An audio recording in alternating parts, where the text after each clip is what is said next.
very exciting lunch that we have with our pharmaceutical companies talking about clinical trials. I hope you all enjoyed your morning sessions. I can hear a lot of buzz in the room, so obviously there's lots of things to share of what you've learned with others at your table. I'm very excited to introduce you to the special session on clinical trials. Clinical trials play an essential role in the development of new therapeutics for those living with chronic diseases.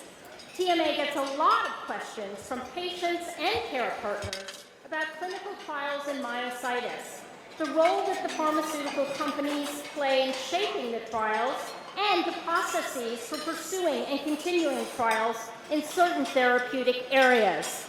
TMA is incredibly excited to present you all with this unique opportunity to speak with industry experts who can shed light on clinical trials from the pharmaceuticals perspective.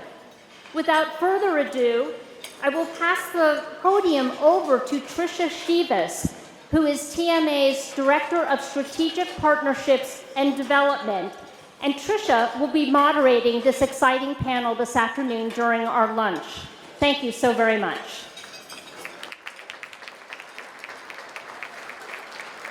Thank you, Mary, very much, and thank you all for being here. We're so very honored to have this very esteemed panel here with us today. Our speakers today are drawn from our wonderful sponsors and exhibitors that you have seen out in the hall. These are folks who are part of our corporate advisory council, as well as part of our silver sponsor levels and above. So please be sure to visit all of the different sponsors that we have outside and hear their expertise. This is just a small example of the kind of expertise that you can get from making sure to stop by the exhibit booths and touch base with them. What I'm going to do now is I'm going to introduce the panel, and then each of them is going to tell you just a little bit of the status of their own trial, and we're going to move down the line. So I'll start by introducing Scott, and then you can tell a little bit about your trial, and then I'll move down. So this is Scott Constantine. He's the Executive Director of Clinical Operations at Corbus Pharmaceuticals. He has over 20 years' experience in early to late stage clinical development, including pediatric and post-marketing. He began focusing on development of treatments for rare diseases in 2006 and joined Corbus Pharmaceuticals in 2014 to build clinical operations. He is now responsible for executing all Corbus-sponsored clinical trials. Scott, would you like to share a little bit about what's going on with your trial? Sure. Thank you very much. And first, I want to thank all of you for this opportunity to speak with you today. This is a rare opportunity for me, and I really appreciate being invited to the seat. Oh, sorry. I guess I'm not close enough to the microphone. First of all, I was just thanking everybody for the opportunity to be here and to speak with you today. Currently, Corvis, our lead asset, lenabisum, has a phase 3 trial in dermatomyositis that's underway. We have, I believe, 31 investigator sites in the United States that are selected for participation. We have a total of 20 activated investigator sites globally. This is a global clinical trial, including investigator sites in North America, Europe, and in Asia. We are planning to enroll approximately 150 patients into this trial, and this is in adults 18 years and over with dermatomyositis. So we're very excited. It is underway. We are actively enrolling. If you do wish to learn more information about the trial, we do have a table that's right out in the hall, and my team is there if they can answer any questions you might have. Thank you. Thank you. I'm now pleased to introduce to you Ben Mattis. Ben Mattis is a Senior Clinical Trial Manager at Pharmaceuticals, where he is the Clinical Trials Operations Lead for the Immune-Mediated Necrotizing Myopathy Program. Ben has been in the clinical trial research industry for over 12 years, where he has held a variety of operational positions working with a contract research organization and at both small and large pharmaceutical companies. Ben holds a bachelor's degree in chemistry from the College of the Holy Cross. Ben, would you like to share a little bit about your trial? Yes, so again, I want to echo what Scott said and thank everyone for the opportunity to speak here. So Pharmaceuticals is a small clinical stage biopharmaceutical company located in Cambridge, Massachusetts. We're focused on rare diseases, and we are currently in the process of opening a phase 2 trial to evaluate our drug zilucoplan in patients with immune-mediated necrotizing myopathy, or IMNM. Zilucoplan is a convenient once-daily self-injection. It's a complement inhibitor, which means it inhibits part of your immune system. And for those of you not aware, IMNM affects approximately 6,300 patients in the U.S. We're focused on the antibodies of HMGCR and SRP for this study. This study is a randomized, open-label, double-blind, placebo-controlled, multi-center study in the U.S. and Europe. It's an 8-week trial where you're randomized to either placebo or zilucoplan, and after the 8 weeks are done, you have the option of an open-label extension study, so where everyone, whether you get placebo or zilucoplan, you end up receiving zilucoplan.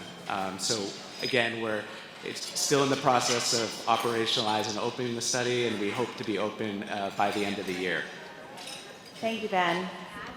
Klaus, I'm going to ask you to hold the microphone just as close as you can, because I think people are having a little bit of trouble hearing, so just try to hold it a little bit closer when I introduce you. So I'm very pleased to introduce Klaus Sundgren. He is the medical director of neuromuscular disease at Orphazyme AS. He has spent 20 years developing new medicines and has extensive experience working in orphan diseases. Dr. Sundgren received his medical degree from the University of Copenhagen and his diploma of pharmaceutical medicine from Karolinska Institute in Stockholm. Dr. Sundgren, would you like to tell us a little bit about your trial, please? Yeah, thank you very much for the introduction. Is this close enough? Yes, yeah, Okay. just keep going. Okay, I'm hearing some echoes. So thank you very much, and I would also like to thank you for the opportunity to speak to you. It's an extraordinary situation to meet all of you in this audience. I am the medical director of Orphazyme. We are a biopharmaceutical company located in Copenhagen, Denmark. We do have a office in Boston as well. And we are running a trial in inclusion body myositis with a drug called arimoclomol. And arimoclomol is what is called a heat shock inducer, which means that they induces the heat shock proteins, which clears and helps the cells to get rid of proteins that is not working the right way. We are running, as I said, a phase 3 trial. It's meant for registration of the product. We started out in August 2017, and we finalized the inclusion of 150 patients in April this year. We are expecting the readout of the trial in the first half of 2021. We are running the trial in 11 sites in the US and 1 site in the UK. And the trial will, after the 20 months that it lasts, all patients will be offered to participate in the open label extension trials. We're also proud to be a sponsor of this conference, and we have a booth outside, so you're welcome to step by and have a chat. Thank you. Thank you so much. I'm now pleased to introduce Barbara Milton. Barbara Milton is the clinical program director at CSL Behring, Immunology and Neurology. She is a physician scientist trained in rheumatology and immunology. Prior to joining CSL Behring, she worked in the industry as well as at the NIH, where she founded and directed the NIH program on public-private partnerships within the office of the NIH director. At CSL Behring, she is medically responsible physician for the company's dermatomyositis program. Would you like to share a little bit about your program, Barbara? Hi, it's great to be here. I think for those of us who try and develop therapies, it's really about making life better for you guys. And one of the things about being at a meeting like this is it kind of underscores how much the need is and how much the urgency is to bring new therapies to this. So it's very motivating. CSL is primarily a plasma company, and we develop products like IVIG, sub-Q IG, albumin, replacement therapies for hemophilia, and alpha-1 antitrypsin, and hereditary angioedema. And we're moving into autoimmune disease. We've done some trials in CIDP and have been using both IVIG and sub-Q IG in that disease. And we're about to start a trial, a phase 3 trial, in dermatomyositis. In fact, the first site initiation visits are next week, and we're hoping to start enrolling as soon as next month. It's for dermatomyositis, and it's going to be a 1-year trial. The first half is going to be double-blind, where half of the patients are going to be getting placebo and half of the patients will be getting sub-Q IG. And the second half will still be double-blind because we won't know who's had which treatment in the first half, but everyone will be on sub-Q IG during that time. And we're hoping that this is going to demonstrate that it's safe and effective. That's what all clinical trials are hoping to demonstrate, so we're hoping to demonstrate that also. And we think that it's going to be a huge improvement in terms of flexibility and add to the armamentarium that's available for dermatomyositis. There's some more information available at our table that's outside, and we'd be happy to talk to you about it. I have several colleagues from the company who are here with me as well. Billy Dern, who is the head of the clinical development program for this agent, Bruce Wynn, who's in our clinical operations department, and Danielle Clennon, who's also in clinical operations. So any of them would be happy to talk to you about it. But we're very hopeful that this is going to be a big improvement in what's available for DM. Thank you so much, Barbara. I'm also now very pleased to introduce Celia Economides, and I want to say that this is a late-breaking addition to our trial, our panel as well, and she's going to share some news about her trial, but let me do an introduction. Celia Economides leads strategy and external affairs at Kezar Life Sciences. She has nearly 20 years of experience in life sciences and biotech industry, spanning both corporate strategy, communications, patient advocacy, clinical, medical, and government affairs. She is also currently serves as a board member for the directors of Altum Pharmaceuticals, a private company founded for women's health. She received her MPH from Columbia and her BA from McGill. Celia, would you like to say a little bit about the trial that you're working with? Yes, thank you. And thanks so much for having me, and thanks for tolerating my late-breaking addition. And sorry to interrupt your lunch while you're eating. But Kezar Life Sciences is a small biotech company located just outside of San Francisco, kind of the birthplace of the biotech industry. We're only 4 years old, so we're still in preschool right now. But our drug that's actually in development has been in development for much, much longer than that. Our president, chief scientific officer, and co-founder has actually worked on the mechanism by which our drug works for over a decade, and he helped bring a drug to market called Kyprolis, which is a dual proteasome inhibitor for the treatment of multiple myeloma. Dual proteasome inhibitors like Kyprolis have actually been shown to be effective in chronic autoimmune diseases. However, their side effects actually prohibit them from being able to be used chronically. So he set out to develop a proteasome inhibitor which would be more selective for the immunoproteasome and hence the immune system, that would have similar effects but with less side effects than these other drugs. So what was born was a drug called KZR-616, which is the drug that we're currently working on, and we're developing it in chronic autoimmune diseases. So far, we've tested the drug in 100 volunteers in both the United States and Australia, which has shown it to be safe to be tested in people living with chronic autoimmune diseases. We've had some data reported in lupus patients, which has been encouraging.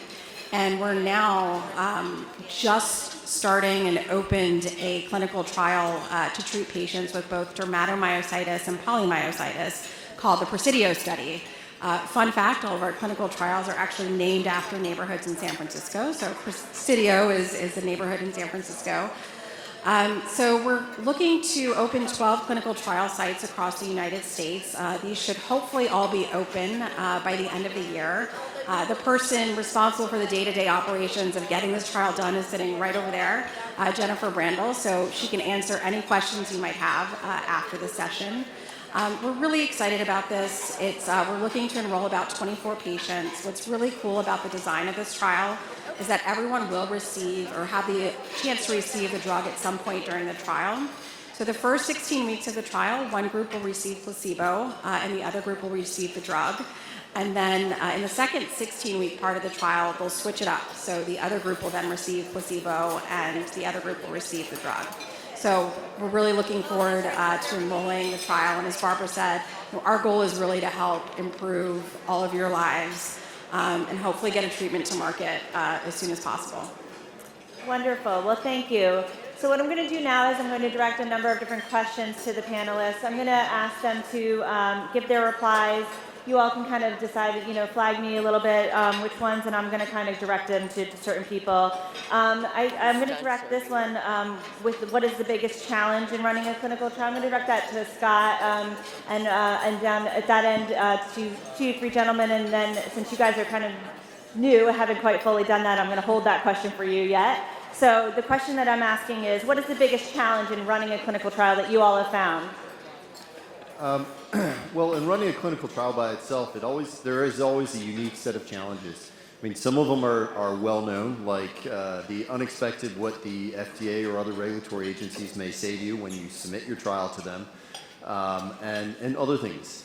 But what makes it even more difficult in rare disease is not just because there's so few patients out there, but also, and not just because there aren't necessarily a lot of research centers that have a lot of experience with running clinical trials in the disease, but because there's very often very few well-controlled clinical trials that have been conducted. And unlike more common diseases such as heart disease and oncology, where you may have had hundreds or thousands of controlled clinical trials, in rare disease, when you are designing your trial, you don't necessarily know how to answer some of the questions. So when you're trying to build and design that trial, for example, what is the correct patient population that you should be looking at for inclusion in your trial? What tests should be used to measure the safety and efficacy of your drug to make sure it's safe and that it works? And other factors that you may not even be able to account for that are complete unknowns. So these are just some of the challenges that every time we're designing a clinical trial that you have to try and figure out the answer to. So, yeah. Ben, do you have some thoughts on this as well? Yeah, so I agree with Scott and all his points. I think another thing that with a rare disease that's a challenge is just getting the word out about the study. So for instance, IMNM or necrotizing myopathy, it's 6,300 patients in the US. So I mean, to be here and to get the word out is a big part of the study. We post things on clinicaltrials.gov, but there needs to go above and beyond that to get it out to the patients and get it out to the investigators that will be running the trial or seeing patients that are affected by this disease. Klaus, do you have any comments? Yes, and just in continuation, there's a lot of challenges in running trials in orphan diseases. One of the biggest challenges, as I see it, is to choose the right patients. Which patients should we actually take in that? Because we need to evaluate, can we show any difference in this patient? Will our drug work in this group of patients? So we need to set a strict set of inclusion and exclusion criteria to maximize the effect of the drug. We know that we may leave out some patients, but that is for the later part of the development program. So it's complicated to get everybody into the trial, and we need to make some very some choices around that. Great. Can I start to oh, sorry, did you want to comment, Barbara? Please. So I would underscore what Klaus just said. I think that the correct diagnosis is really important. One thing we've heard from many of you is how difficult it's been to arrive at a diagnosis and how much variability there is and that it sometimes changes. And so when we're enrolling in a clinical trial, we really want to make sure that everybody has the disease that we're studying. And that homogeneity in the group makes it much more possible to really determine the outcome. The second thing is about the measures that are being undertaken during the trial.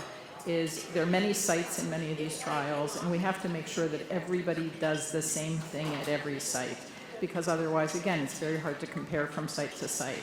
And then the third thing is something that you guys can be very attentive to, which is to retain people in the trial. If people drop out in the middle of the trial, it makes the analysis very difficult.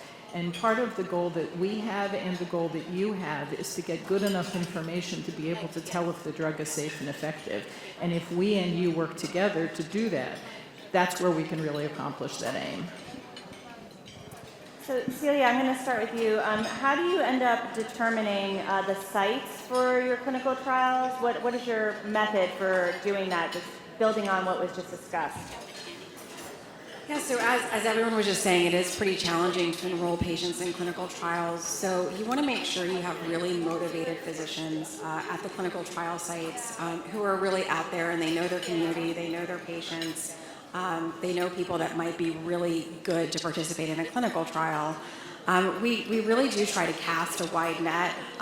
So we're looking all over the country. We're looking, in different parts of the world as well.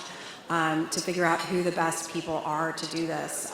With a lot of clinical trials, they may be doing a number of other ones, so you have to look for people that are also not doing competitive trials, because it is difficult to get people to enroll. And then,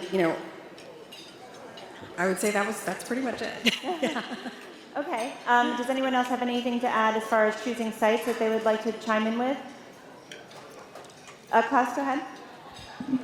Yes, one of the important things is usually we identify the experts that are treating these patients, and then we need to look at do they have the right resources to do the clinical trials? Do they have the right amount of time? Do they have the right research nurses and research coordinators? So that is very important as well.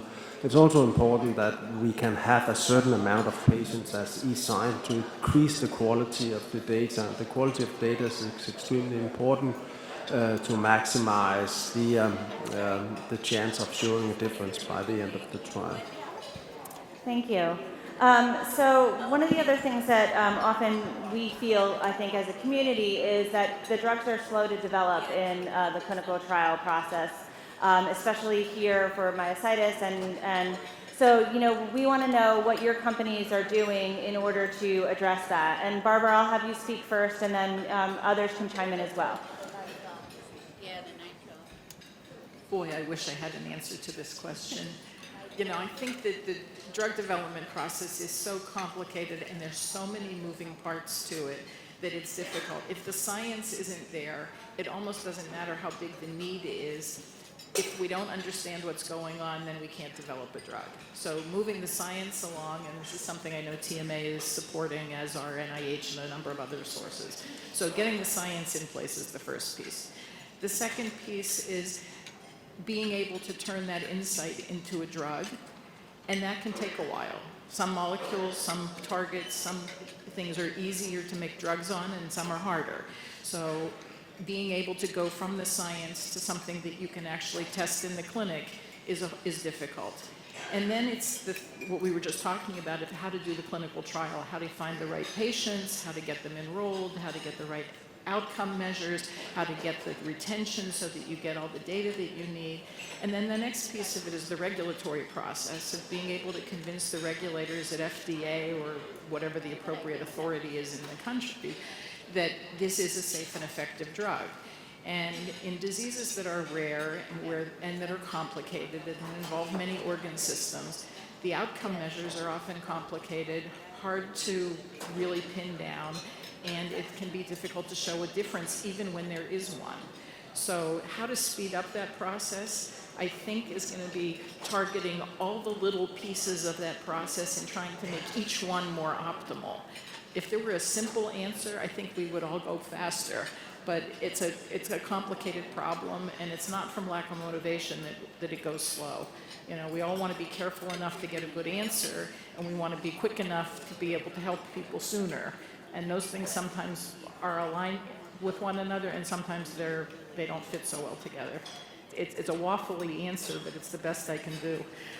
Okay. Does anyone else have something they would like to chime in with regard to? Okay, Carlos, go ahead. Yeah, for us, one of the very important things to speed the process in the clinical trial process is actually collaborations with patients, organizations, patients associations, to learn about how is the disease involving the patient's daily life, what can we do, what is needed for patients to participate in clinical trials in terms of transport. And it's sometimes, especially in rare diseases, patients are traveling miles and miles to get to the site. So how can we actually do it the easiest way? We need to go the other way to educate the patients and the patients' organization to what is actually a clinical trial, and why should a patient participate in a clinical trial, and how does a clinical trial actually differ from daily clinical care. Great. Anyone else? Okay. I think Celia, and then I'll go to you guys. No, I want to echo everything both Klaus and Barbara said, but ultimately it takes a lot of collaboration amongst all the stakeholders. The companies even working together, the patient groups, the physicians, all of these people are really crucial to the drug development process and understanding, how these diseases work, and as Barbara said, develop a drug that can really fit the needs of patients.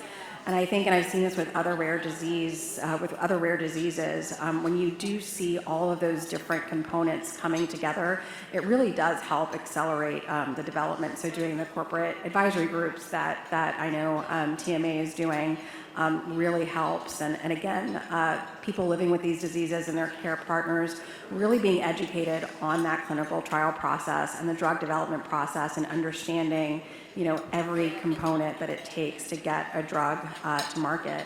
And then I think once we actually do have the first drug available, it paves the way for everybody else. As soon as you see that one drug get to market available, you see everybody else kind of starting to pile in, and then we learn from each other, and we improve the process, and we can make it faster. Ben? Yeah, so I just wanted to echo that, the science and the collaboration between groups like TMA are just really important. For instance, as the science, we're actually going into necrotizing myopathy due to some research about the antibodies that we're looking at, SRP and HMGCR, and it being affected by the complement system.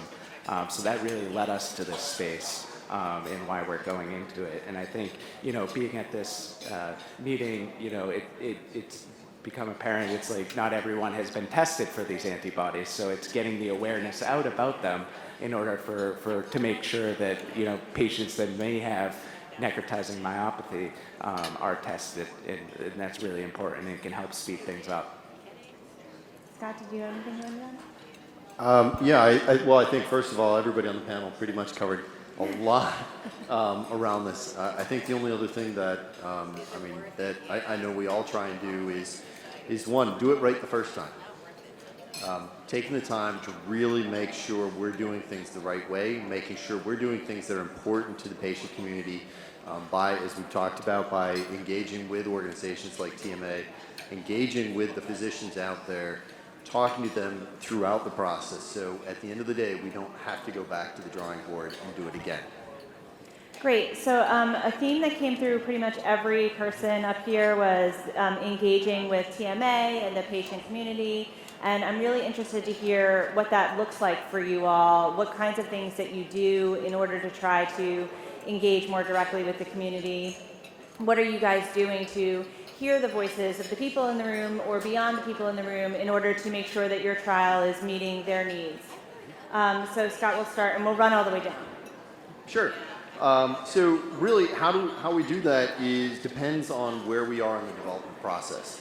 So in the very early stages, if we have a concept and we don't know yet what we're going into, it's much harder. The other thing that becomes difficult is if you're in a patient population where there is no organization, it becomes that much harder to engage with the patient population. So organizations like TMA do make things a lot easier. One of the things that we do throughout the development process, through our patient engagement organization, our team, who we are very proud of,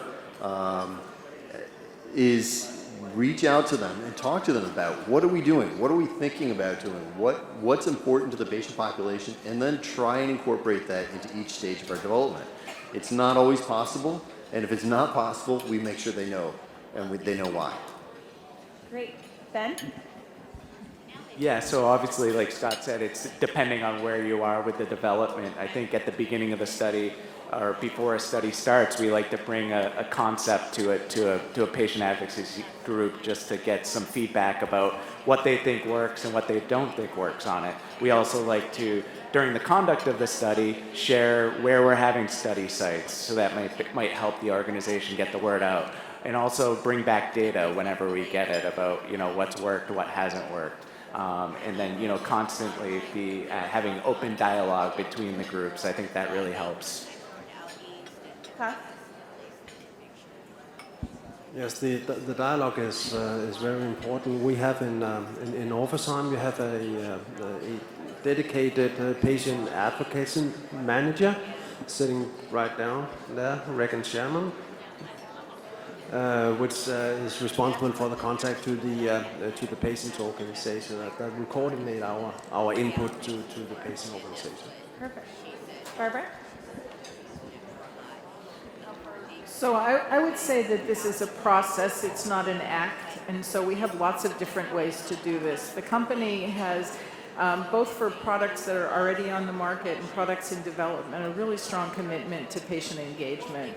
And so this involves meeting with you guys here, attending, sponsoring, and that sort of thing. But it's also a whole lot of informal and ad hoc kinds of interactions with patients in settings where we find them. It means interacting with the sites and getting feedback from the people who are involved in the trial and the people who are trying to recruit for the trial who are having trouble doing so. It's trying to figure out what are the current things on the market and what are they accomplishing well and what are they accomplishing badly, and what are the things that you wish to have and what are the things that you're satisfied with already and don't need to fix. And so this is something that is a constantly cycling process that as we learn more and as we progress in the trial, we can incorporate that knowledge and do a better and better job. It's ongoing. And Celia, please.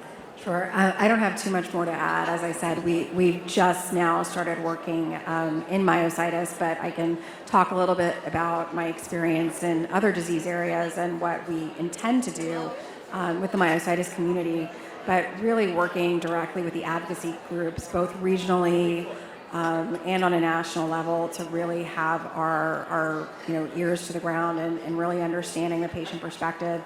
And also, as I think most people said here, working directly with the investigators in the trials and the clinical trial site staff, and making sure they can also serve as advocates for us, and so that they have a complete understanding of what we're doing, because they're the ones that are actually out there, meeting with the patients, talking to the patients, treating the patients.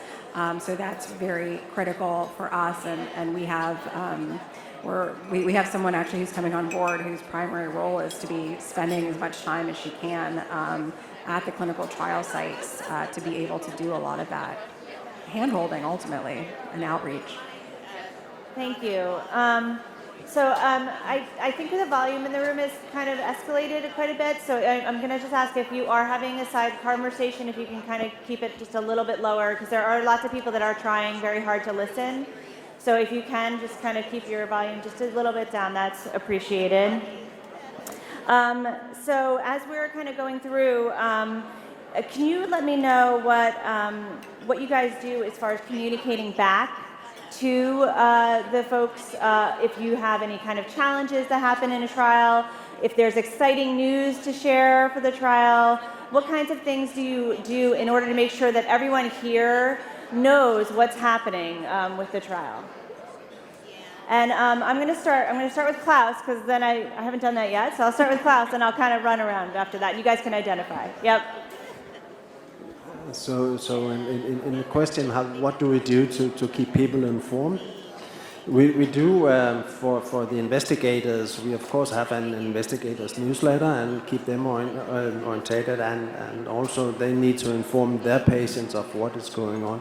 With the patient community as a whole, we are having informal contacts to inform them what is actually going on with our trials, and especially to try to avoid rumors, start runnings, and so on and so forth. Wonderful. So Ben, do you want to answer? Yeah, so we are, openly communicating with our investigators about the study, about the data after we get it. And then we also do have, engagement in that open communication with advocacy groups like TMA. And we're, making sure that we're getting them the data as soon as we can. So great. So you're saying, both of you are saying a little bit about communicating with the investigators, but how do you make sure that that information gets to us, like to the patients? How's that trickling down? Yeah. So I'm going to pinpoint you guys a little bit more because, of course, the investigators are great, but we want to make sure the information's getting to us, to the patients here. Yeah, so that's why it's important to have open communication with groups like TMA. And for us, as soon as we are closing the study and getting data, we're having open conversations with you so we can work together to make sure that it reaches the patients. Because I think the investigators, I appreciate what you say, is that it doesn't get always to every patient that's affected by the disease. They're, communicating the results to their patients, but, we want to make sure we get it to all patients. Great, thank you. Scott, do you have something you'd like to add? Sure, yeah, and I think, Trish, you had a really good point. I mean, certainly we communicate, as Klaus and Ben have said, directly with our investigator sites and with the patients who are participating in clinical trials. Other methods, one of them is certainly through our patient engagement group. We do utilize some social media avenues to post information about our clinical trials, about what we're doing, to make that available to the public. We also put information up on our website. There's specifically a patient's page where we post information about our clinical trials there. And of course, if there are any patients who have individual questions for us, they can always contact us directly. We have an email at dmpatients@corbuspharma.com. They can email us, it goes directly to our patient engagement group, and they make sure they get the information they want. Great. Barbara? I think the approach is really pretty similar. I think at different points in the trial, there's different kinds of information to communicate. And the problem is they were all eager to get the answer before the answer is ready. So, there's this sense of pent-up anticipation. So I can tell you that we won't tell you what the answer is until we know what the answer is, and that'll be at the end of the trial. And that's always the hardest bit of information to assimilate because we all want to know that. But the ongoing iterative process of hearing from you and talking to you is very much what I described in answer to the previous question, is that as we have challenges in recruitment, as we have great successes in recruitment, as we're making progress on our milestones and those things, we can communicate very easily during the trial. But it's the answer that we all want. And I think that's a great point. I'm going to put a fine point on that as far as us thinking a little bit about the question, because I think one of the things we often hear is that question of, I'm not hearing back, or I don't know. And the question is, what phase, what's happening? And, maybe something for us to think about how we improve that communication on the, we can't tell you, we don't know, we're in that phase. How do we make sure that that communication is coming across in an effective way as well? Because it does seem like that is something that sometimes drives some of the concerns. Celia.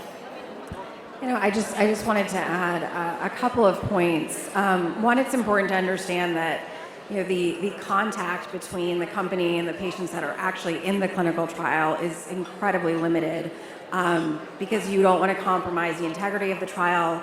And also due to HIPAA policies, you can't know who the people actually are in your trial. So we as the company don't actually know who that patient is. So the best way to really do it is to work with the patient groups. In a previous disease area I worked in, we would draft letters out to the community from the company that would then be distributed specifically from the patient organization, which would help keep patients and other people living with the disease and their care partners up to date on what was actually going on. And then again, participating in events like this, both locally and on a national level, to make sure we're actually getting out there and talking to the community. Great. So what we'd like to do now is have the opportunity to open up the panel to the floor. We know that there's questions out there. We get questions from you all the time as far as the types of questions that you have with regard to speaking to our pharmaceutical companies, hearing directly from them. So we're going to open it up to the floor. Please raise your hand. We have mic runners who will be able to run the mic over to you, and our panelists will be willing to answer those questions. Do you have any questions? Yes, up in the front here.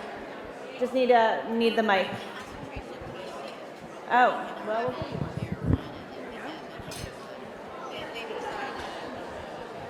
Is there a database that we could sign up to be a patient, to enter our information into a database to be those of us that want to participate in these trials or whatever, besides looking up on Gov, but is there a database? And then the other thing, if I was selected to be a candidate for a particular clinical trial, am I compensated or reimbursed for my expenses, and is there any compensation?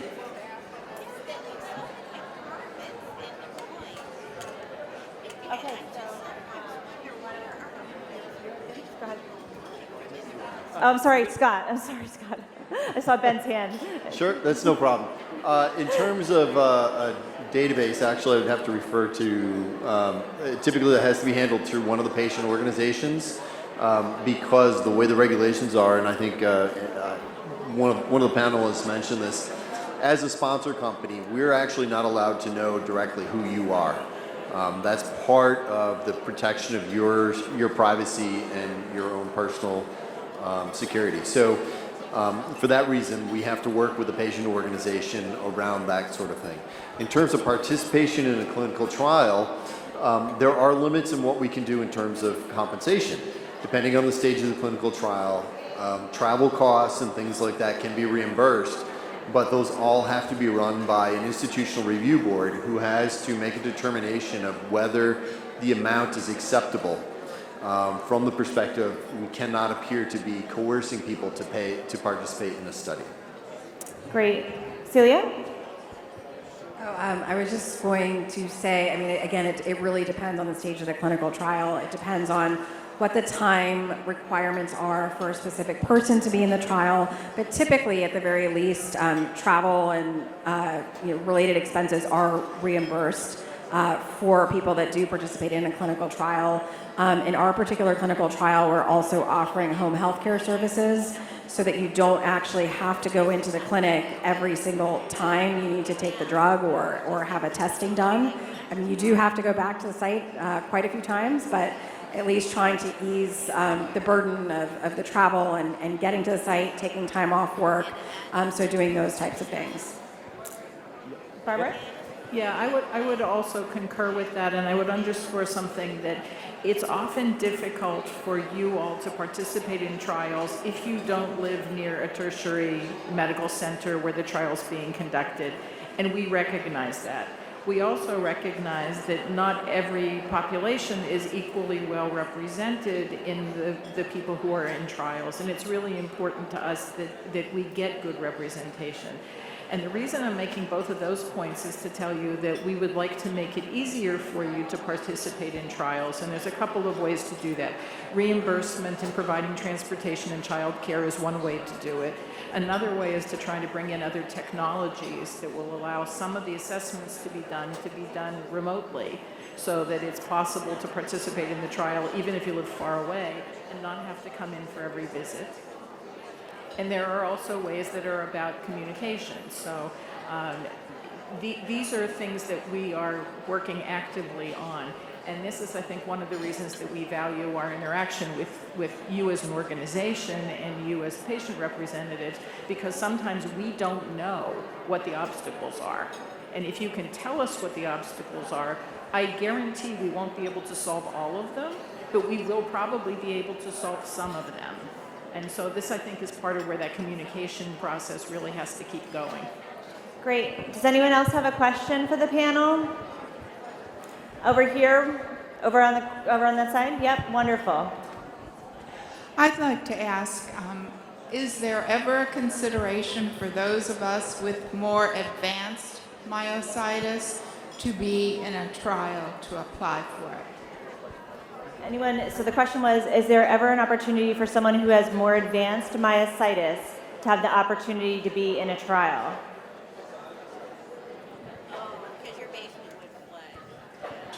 Well, it's hard to know what more advanced myositis is. I will tell you, at least from our standpoint, we're looking for people who have active disease, because if they don't have active disease, we won't be able to tell if they're improving.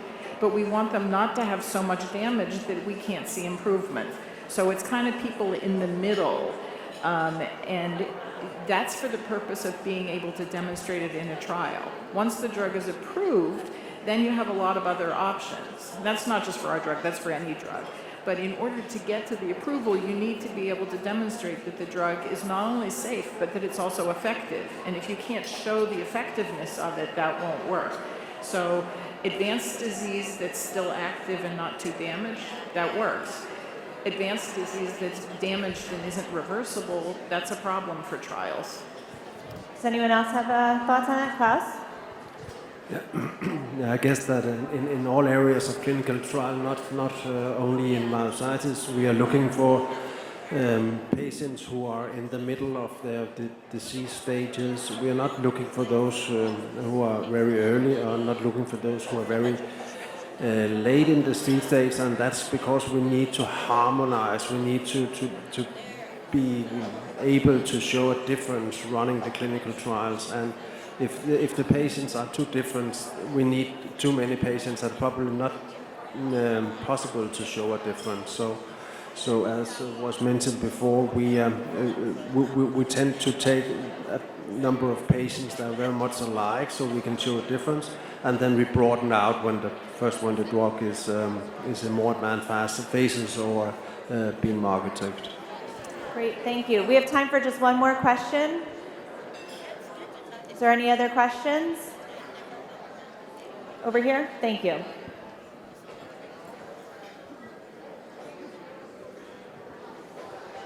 I had difficulty hearing, and I was wondering, did you mention anything about any clinical trials going on for IBM? Yes, Klaus, you want to talk about your clinical trial? There's a trial for IBM. Yes, we have a trial in inclusion body myositis that is ongoing right now. It's fully enrolled. It's going on in 11 sites in the US and 1 in Europe. And that's with Orphazyme, so you can, if you want to stop out and see their booth, they can give you more information. Orphazyme? Okay. Well, thank you all. I want to say thank you very much to our panelists for this wonderful opportunity to hear from their perspective. It's very unique to be able to have this many different groups from pharmacy together to share their perspective on what it's like to work with patient organizations. We're really so thankful to them for the opportunity to speak with us, share their stories, tell us why and how they think it's so valuable to work with patients. So thank you so much.